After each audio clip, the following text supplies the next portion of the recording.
Hey folks, it's Jim from the Movie Wine, and this is part 2 of my review of the new trailer for the new film, The Wolverine. And to be quite honest, part 1 was really more of a recap of X-Men Origins Wolverine, a film that I particularly hated, and yet I'm still looking forward to this film. It's on my top 30 most anticipated films of 2013.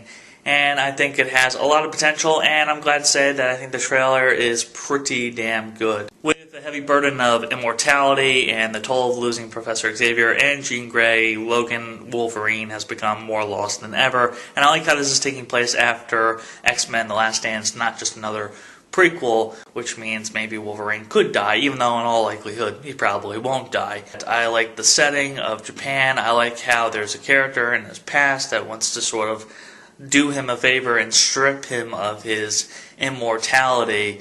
Not to say that Logan is actually immortal, but of course his aging process is slower than many, and he's seen people aged and die, and he's just outlived a lot of people in his life. And also, he has his healing process. Now, I don't know how this operation is going to work, or what exactly is being offered, but it seems like an opportunity to wipe away his aging process and, of course, his healing process. Now, of course, I always thought the healing process was the thing that kind of kept him alive with the adamantium skeleton. Sounds kind of like a plot hole if they take it away, but whatever.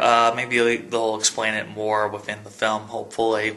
But I do like the concept of taking his sort of immortality, because in these last two movies, X-Men The Last Stand and also X-Men Origins Wolverine, they've kind of made Wolverine invincible, whereas in the first two films, a gunshot could take him out. Wolverine has never been invincible ever until just recently with these films, and even in this film, it seems to depict Wolverine as saving this man from a nuclear explosion in Hiroshima, I'm assuming, and that's pretty ridiculous, but we'll see. I mean, I like the idea of taking his immortality away and raising the stakes. I like the cast. I mean, outside of Hugh Jackman, I don't know anybody here, but I almost like that with this sort of large studio picture. It could, in the end, hurt them. I don't know. We'll see, but I like that we have a largely international cast, although I'm sure most of them will be speaking in English, so it shouldn't,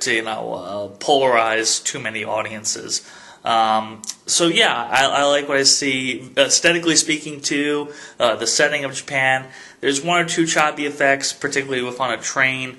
Maybe that just needs some touching up, but I think that the look of the film just looks, I think, really good for the most part. Concept-wise, I think it's there. This is a significant part in Wolverine's history, while taking some liberties here and there, but hopefully they're effective liberties. And I think Hugh Jackman wants to make a kick-ass Wolverine film. It doesn't always work out like that, but I do think he has a lot of passion for the character. I think that this and X-Men Days of Future Past will be the last time that Jackman will play the character. I do think sometimes he needs to be a little bit more savage, and I don't mean just scream and yell. I think he's kind of become a little... He's become too civilized, but still, I think Jackman does a pretty damn good job playing Wolverine, and I think that this film has a lot of potential to be kick-ass. I don't know if it will be. I'm going to try to stay cautiously optimistic about this. It very well could suck, and in all likelihood, maybe it will. Though I think if we're just talking about X-Men films in general, I think 20th Century Fox kind of got it back on the right track with X-Men First Class. Not a movie that, that's flawless, but it's definitely a step up from something like X-Men Origins Wolverine. I think that this could be a great solo adventure. I don't know if they'll be throwing in mutant cameos, kind of hopefully. I hope they don't do it. Hopefully this will be more of a character-driven movie without ridiculous contrivances and things like that. And hopefully the action is interesting too, so we'll see. The movie is directed by James Mangold, who also worked with Jackman on Kate and Leopold. He also directed Girl Interrupted, Walk the Line, 3:10 to Yuma, Night and Day. A lot of different films of different genres.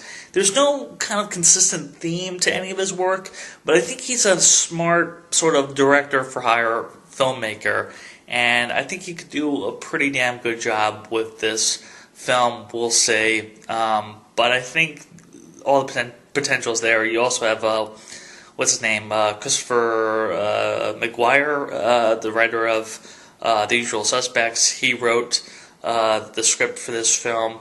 He hasn't written anything nearly as good as The Usual Suspects, but that could be a good thing that he's writing the script. Also, Scott Frank, who I also think is a smart writer. I don't know if they're big Wolverine fanatics or anything like that, but hopefully they've come together and really banged out a great script. So I think the potential, all the talent, everything is there to make a kick-ass movie. Will it be? Well, just gotta cross our fingers and hope that it will be. And I guess that's really about it from the Movie Rewind. If you've seen the new Wolverine trailer, it was posted I think last Wednesday. There's a chance you might have. Let me know what you think about it. I'll probably just post a link under this in the description box. And yeah, that's really about it. Let me know what you think of the trailer. I think it could be a great movie. I'll probably be wrong, but we'll see. And that's it from the Movie Rewind. Have a good day, folks. Until next time.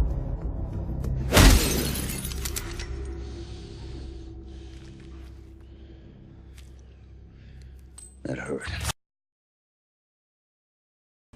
You're a dick.